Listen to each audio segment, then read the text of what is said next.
አንድ ደግሞ ሌላ ላሳያችሁ የምፈልገው ነገር አሁን ትንሽ ግልጽ አድርጌ መደበኛው ውሳኔ እና ስነ ምግባራዊ ውሳኔ መካከል ያለው ግንኙነትና ልዩነት ምን ይመስላል የሚለውን ነገር ላሳያችሁ። ቀደም ብዬ መደበኛውን ውሳኔ ላንሳላችሁ። እንደምታውቁት እንግዲህ መደበኛውን ውሳኔ ስትወስኑ የኖራችሁበት ስትወስኑ ያላችሁበት አካሄድ ነው። እሱ ውሳኔ ምንድን ነው? ፎከሱ ኤፊሽንሲ እና ኤፌክቲቭነስ ነው። ያው ይሄ ምንም ጥርጥር የለውም። የትኛውም ተቋማት ውስጥ የምናደርጋቸው ውሳኔዎች ኤፊሽንት እንዲሆኑ እንፈልጋለን፣ ኤፌክቲቭ እንዲሆኑ እንፈልጋለን እና ከውጤታማነትና ብቃት ጋር የተገናኙ ናቸው ፎከሳቸው። ይሄንን ከዛኛው ከስነ ምግባራዊው ጋር ስናነጻጽረው ይሄ ውጤታማነት እንዳለ ሆኖ ከግብ አንጻር እናወዳድራቸዋለን። ከግብ አንጻር ስናወዳድራቸው ግቡ ምንድን ነው? የመደበኛ ውሳኔ አሰጣጥ ካልን እንደምታውቁት የቢዝነስ ወይንም የአሰራር ስርዓት ለምሳሌ በመንግስት ተቋማት ውስጥ የአሰራር ስርዓት ችግሮችን መፍታት ነው። ውሳኔ ችግሮች ሲኖሩ ስለሆነ የምንወስነው።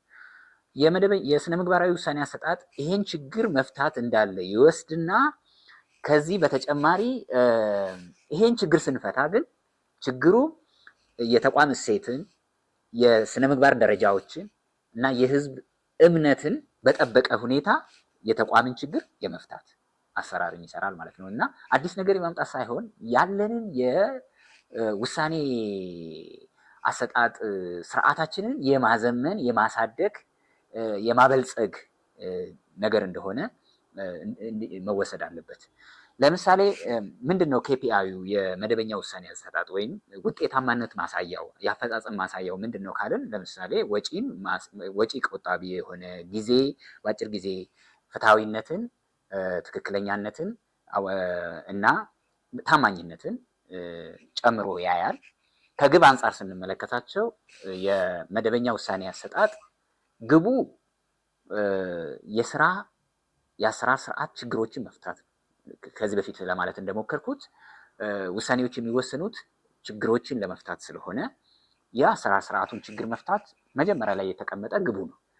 የስነ ምግባራዊ ውሳኔ አሰጣጥን ከተመለከታችሁ ችግሮችን መፍታት ሆኖ ችግሮችን በምንፈጣበት ሂደት ውስጥ ግን የተቋም እሴት፣ የስነ ምግባር ደረጃዎች፣ የህዝብን እምነት ሳይሸረሽር ሳያጎድል የገጠመንን ችግር በተቋም የአሰራር ስርዓት ውስጥ እንዴት መፍታት እንችላለን የሚለውን ያያል ማለት ነው እና እንዴት እንደሚያበለጽገው እና እንዴት ከፍ እንደሚያደርገው ማሳያ አንዱ ይሄ ነው። ሁለተኛ ቀጥሎ ስናወዳድራቸው እነዚህም ማንኛውም መደበኛውን የውሳኔ አሰጣጥ ውስጥ የሚያልፍ የተቋም አመራር ስራውን እየሰራ ውሳኔውን እየወሰነ ለምሳሌ የውሳኔውን ውጤታማነት መገምገም ከፈለገ የሚመለከተው ምናልባት እንደማሳያ ወጪ ቀናሽ መሆኑን፣ ጊዜ ቆጣቢ መሆኑን፣ የተሳለጠ አገልግሎት ሰጪ መሆኑን ውሳኔው ማለት ነው፣ ምርታማነትን የሚያበዛ መሆኑን ነው የሚያየው። እዚህኛውም ላይ ይሄንን ውሳኔ ስነ ምግባራዊ እናድርገው ካልን ይሄ እንዳለ ሆኖ እንደ ኬፒአይ የምናየው ምንድን ነው?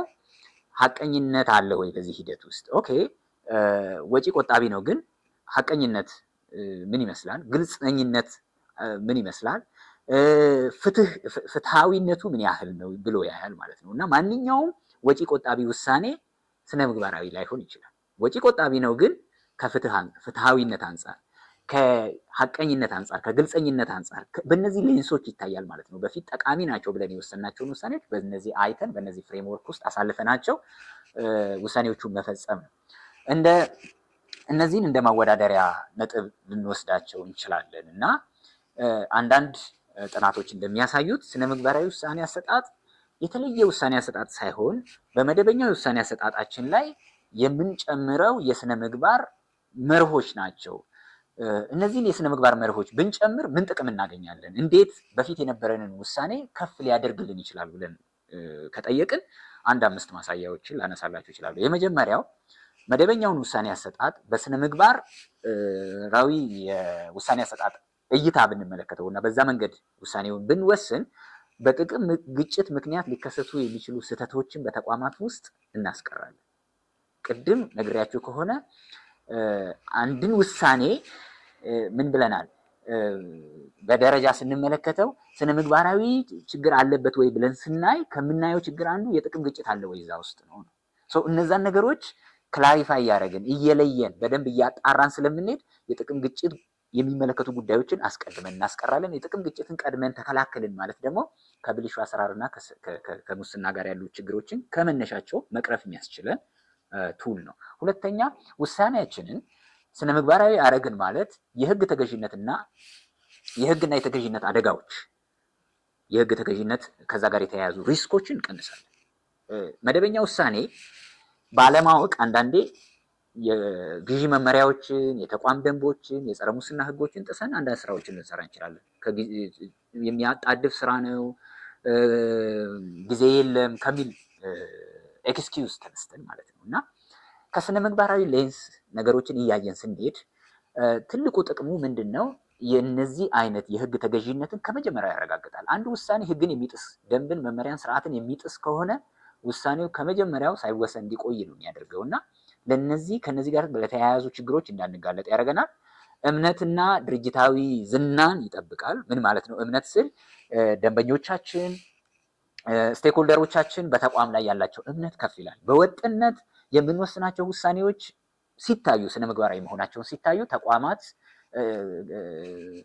ደንበኞቻችንና ስቴክሆልደሮቻችን በአጠቃላይ በእኛ ላይ እምነት ይጥላሉ። እኛ ፕሮሞሽን ሳንሰራ የተቋማችንን ዝና ስምም ከፍ የማለት እድል አለው። አራተኛ እንዴት ያበረታዋል፣ እንዴት ያጠነክረዋል ውሳኔያችንን ስነ ምግባራዊ ብናደርግ ለሚለው ዘላቂነት ነው።